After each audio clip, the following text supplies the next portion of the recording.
Yes, hello there.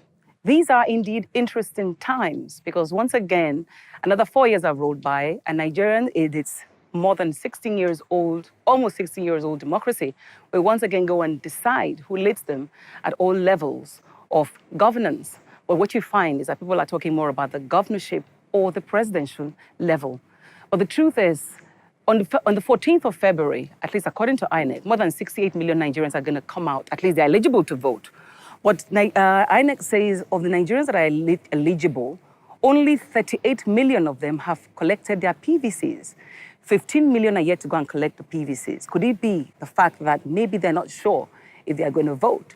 So on the show tonight, I have 3 brilliant individuals who are going to be helping me to decide with you how you can make your vote count. So if you don't go away, we'll be back in a short while with Seriously Speaking. And my name remains Adesuwa. Onyenokwe. Don't go away. And my first guest, like I told you at the beginning, they're intelligent people. My first guest is Dr. Gbadebo-Smith. He was a one-time local government chairman in this Lagos state. But his background is so diverse that I call him a man of many parts. But okay, let me just introduce you. Dr. Gbadebo-Smith, welcome. Thank you. Do you have your PVC?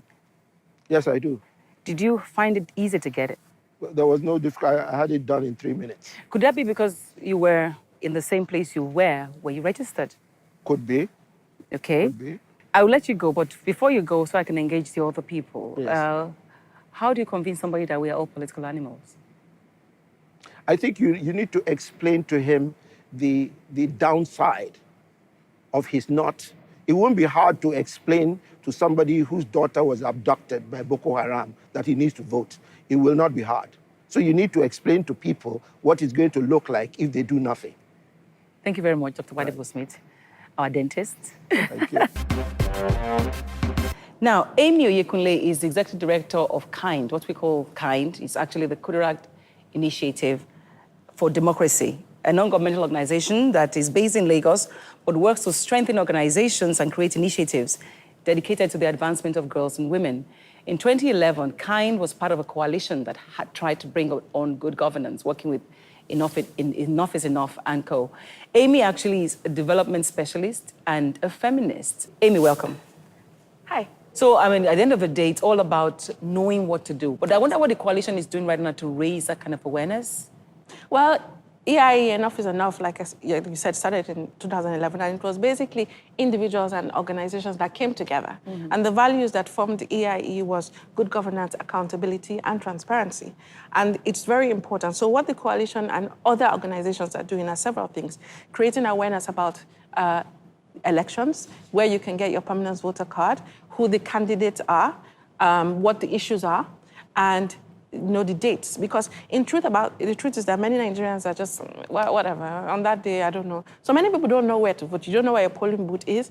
But all that information can be found on EIE's website. It can also be found on INEC's website. I'm not marketing INEC, but to be honest, go there. Thank you, Amy, for coming. Thank you. Chidi Odinkalu is my guest next on the show. So when somebody describes you as a thorn in the flesh of government, that's a point of view, and the Constitution guarantees freedom of expression. So it doesn't bother you? Oh, why should it bother you? Would you rather be that than run for elected position, for example, and try and make a difference on that side? Leadership is not defined by office. Leadership is defined in terms of, to begin with, the office of the citizen exists, and every one of us is that.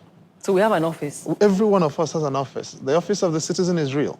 Mm-hmm. And that is why we have to vote. That's why elections matter.